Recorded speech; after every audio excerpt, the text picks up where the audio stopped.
Dear students, welcome to all of you. Algebraic identity पे आधारित प्रश्न एग्जाम में कैसे पूछा जाता है उस पे आज का टॉपिक बेस्ड है। कौन सा अलजेब्रिक आइडेंटिटी किस में यूज करना है ये बहुत बड़े मायने रखता है। सवाल बनाना उतना बड़े मायने नहीं रखता, मायने ये रखता है कि सवाल को कितना जल्दी आप बनाते हैं।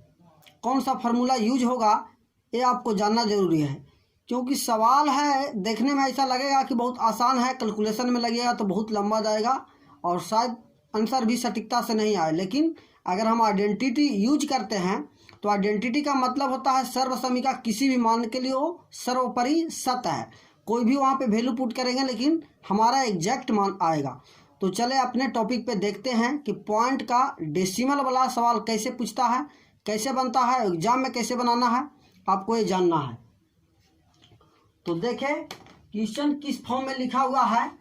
963 गुने 963 गुने 963 यानी 963 का क्यू प्लस 137 का क्यू बटे 963 का स्क्वायर माइनस 963 गुने 137 प्लस 137 गुने 137 यानी लिखा हुआ है identity a cube plus b cube बटे a square minus a b plus b square. तो इस फार्मूला को अगर हम खोलेंगे a cube plus b cube को, तो a cube plus b cube की क्या जानते हैं कि a cube plus b cube अगर रहता है तो इसको लिख सकते हैं a plus b into a square minus a b plus b square, और नीचे में मेरा है a square minus a b plus b square. तो इसे डिवाइड होगा तो मेरा फाइनल रिजल्ट आता है ए प्लस बी। यानी कि जो भी सवाल इस फॉर्म में लिखा जाएगा उसका फॉर्म चेंज करेगा, लेकिन फॉर्म में लिखा जाएगा तो हमको ए प्लस बी आता है फाइनल रिजल्ट। तो यहाँ से हम डिवाइड करेंगे तो क्या आ जाएगा, ए प्लस बी आ जाएगा। तो इस आइडेंटिटी को आपको यूज करना है। इससे पहले वाला वीडियो में कंप्लीट हम बताए हैं कि फार्मूला कहाँ से बनता है, कैसे बनता है, वो आपको वहाँ पिछले वाला वीडियो में आप जाके देख सकते हैं। 100% समझ में आपको आ जाएगा। अब यहाँ पे क्या हो गया कि ए बराबर 963 and b is equal to 137। तो कुछ नहीं करना है, दोनों संख्याओं के यहाँ से रिजल्ट आता है ए प्लस बी आता है। तो ए बराबर हो गया 963 और बी बराबर हो गया 137। तो फाइनल मेरा 1100 आंसर आ गया। तो ये तो सिंपल था, तो इसको बनाने में कोई ज़्यादा वक्त नहीं लगा, 2 सेकेंड का वक्त है। आपको फार्मूला आइडेंटिटी आपको मालूम है तो 2 सेकेंड का सवाल है, इससे ज़्यादा का सवाल ही नहीं है। बिना पेन और पेपर का आप देख के ऑप्शन में टिक आउट कर सकते हैं कि 963 प्लस 137 1100। अब यहाँ पे सवाल आता है पॉइंट वाला। तो पॉइंट में देखना है कि पॉइंट के बाद कितना अंक है, तो पहले काउंट कर लेना है। तो पॉइंट के बाद यहाँ पे 1 2 3 अंक यहाँ पे हो गया और 3 अंक यहाँ पे हो गया, यानी 6 अंक। और यहाँ पे नीचे में भी देख रहे हैं तो 6 अंक मिल रहा है, 1 2 3 4 5 6 अंक।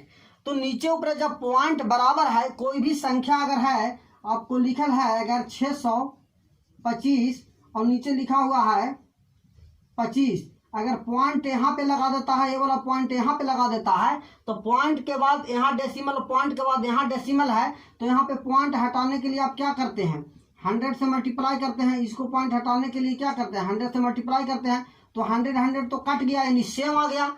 तो इसको 25 से हम डायरेक्ट काट सकते हैं। कहने का मतलब कि पॉइंट अगर नीचे ऊपर में बराबर है तो बात तो वही हो गया ओरिजिनल फॉर्म वाला, उसमें कोई चेंजिंग नहीं हुआ। तो आपको पॉइंट पहले काउंट करना है।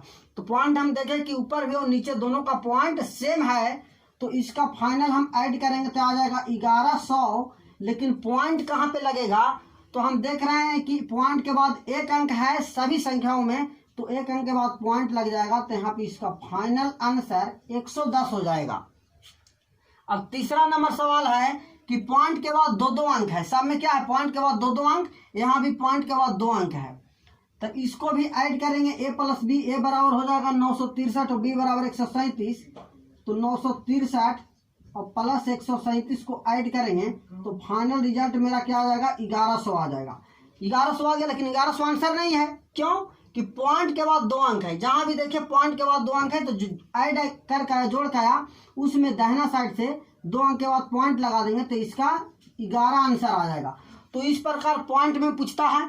अब यहाँ तो रह गया कि सेम पॉइंट था ऊपर भी और नीचे भी बराबर, पॉइंट के बाद अंकों की संख्या बराबर है तो आसानी से बना सकते हैं ओरिजिनल फॉर्म में। लेकिन कभी कभी पूछता है कि नीचे वाला पॉइंट में अंक ज़्यादा है, ऊपर वाला पॉइंट में अंक कम है, या तो फिर ऊपर वाला पॉइंट में अंक ज़्यादा है, नीचे वाला पॉइंट में अंक कम है, तो इसका कैसे होता है कैलकुलेशन, सिंप्लीफिकेशन कैसे बनाया जाता है, तो वो क्वेश्चन को भी हम लेंगे। आप इसको झटाक से कॉपी कीजिए। दूसरा हम क्वेश्चन ले रहे हैं। अगला सवाल जो है वो पॉइंट वाली संख्या है, लेकिन नीचे ऊपर एवरी पॉइंट सेम नहीं है। कहने का मतलब है कि पॉइंट के बाद ऊपर में एक एक अंक है और नीचे में पॉइंट के बाद क्या है, दो दो अंक है। तो पॉइंट क्या दिखाता है, पॉइंट डिनोट करता है कि वो संख्या को 10 के बेस से डिवाइड किया गया है।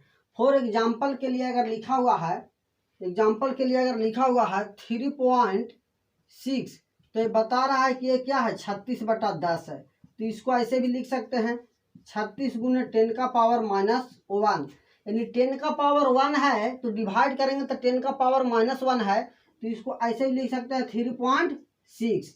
अगर यहाँ पे रहेगा 0.36 तो इसको पॉइंट हटा के क्या लिख सकते हैं 100, तो इसको इस प्रकार से भी लिख सकते हैं 10 का पावर -1, 10 का पावर -2, क्योंकि ये 100 जो है क्या है 10 का पावर 2 है, तो 10 का बेस से डिवाइड किया गया है। तो यहाँ पे बता रहा है कि पॉइंट के बाद एक अंक, दो अंक, तीन अंक है, यानी सब में पॉइंट के बाद एक एक अंक है। तो इसको अगर डिवाइड करेंगे 1000 से डिवाइड है, ये भी 1000 से डिवाइड है, ये 100 से ये जो है 1 पर 4 जीरो से डिवाइड है, ये भी 4 जीरो से डिवाइड है, ये भी 4 जीरो से डिवाइड है 1 पे। तो अब देखिए, तो इसको क्या करते हैं कि ए बराबर तो हो गया 963 और बी बराबर हो गया 137, यानी ओरिजिनल फॉर्म में अगर हम लिखे तब। लेकिन इसको ओरिजिनल फॉर्म में नहीं लिखना है, इसको डिवाइड किया गया है तो डिवाइड वाले फॉर्म में लिखना है। तो 10 का पावर -3 से हमको क्या करना है, मल्टीप्लाई कर देना है।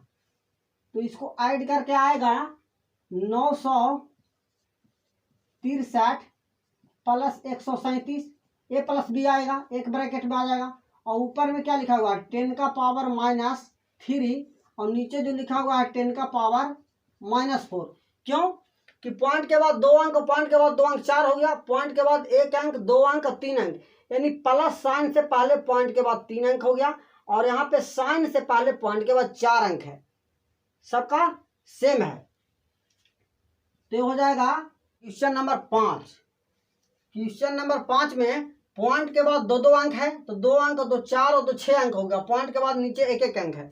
तो इसको भी ऐड करके अगर हम लाएंगे तो 1100 तो मेरा फाइनल आंसर आएगा, क्योंकि 963 प्लस 137, ए प्लस बी ऐड करेंगे 1100 आएगा। पॉइंट कहाँ पे लगेगा, तो हम देख रहे हैं कि पॉइंट के बाद 2 अंक, 4 अंक, 6 अंक है, तो आ जाएगा 10 का पावर -6 और बटे नीचे 10 का पावर -2 आ गया, तो फाइनल आ गया 1100 और ए वाला माइनस वाला ऊपर जाएगा तो क्या आ जाएगा, प्लस आ जाएगा, तो 10 का पावर -4 आ जाएगा, यानी 1100 और गुने 1/10 का पावर -4 है, डिवाइड करेंगे तो +4 आ जाएगा, तो +4 आ जाएगा। 10,000, 2 जीरो से 2 जीरो कट जाएगा, यानी 11/100 बराबर 0.1111 है। ठीक है, ये तो सबको जानता है कि 1/100 है, लेकिन कलाकार वो है जो इसको लिख सकता है 10 का पावर -2, क्योंकि स्टैंडर्ड फॉर्म इसका ये होता है।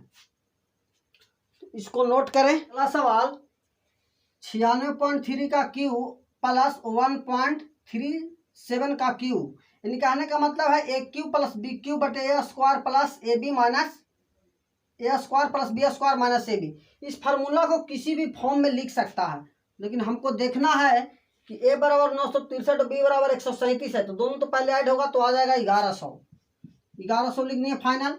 अब पॉइंट कहाँ पे लगेगा, पॉइंट के बाद यहाँ पे पावर 3 है और एक अंक है, पॉइंट के बाद एक अंक है और 1 गुने 3 यानी 3, तो आ जाएगा यहाँ पे इंटू 10 का पावर -3, और नीचे में पॉइंट है ही नहीं, पॉइंट क्या है इसमें, पॉइंट तो है ही नहीं, तो काटने के छाटने के बाद मेरा आएगा,